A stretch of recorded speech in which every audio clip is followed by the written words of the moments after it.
Hey guys what's up. आज हम लोग बात करने वाले हैं ग्रेविटी के बारे में, वो भी दो पर्सपेक्टिव से, एक न्यूटन एक Einstein.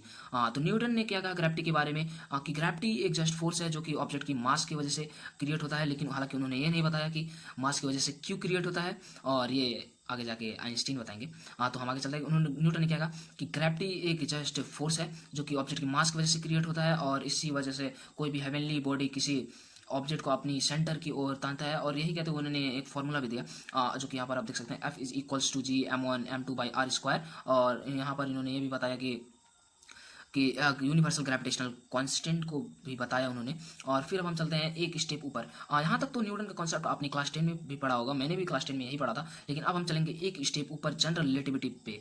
Einstein, the concept of Einstein. Einstein क्या समझते थे ग्रेविटी के बारे में? तो आइंस्टीन ये कहते थे ग्रेविटी के बारे में कि ग्रेविटी एक कोई फोर्स नहीं है, जस्ट ये स्पेस टाइम में बनने वाला एक कर्वेचर की वजह से हमें ग्रेविटी महसूस होता है, जो कि कर्वेचर ऑब्जेक्ट की मास की वजह से स्पेस टाइम में कर्वेचर बनता है और हमें ग्रेविटी जैसा महसूस होता है। हालांकि आप इसे ऐसे भी समझ सकते हैं कि मान लो मैं और चाहे आप एक लिफ्ट में बैठे हैं और वो lift 9.8 metre per second square की वेलोसिटी से एक्सेलरेट हो रहा है, और एक्सेलरेट होते हुए आपको महसूस ही नहीं होगा कि आप अर्थ पे हैं या स्पेस में हैं।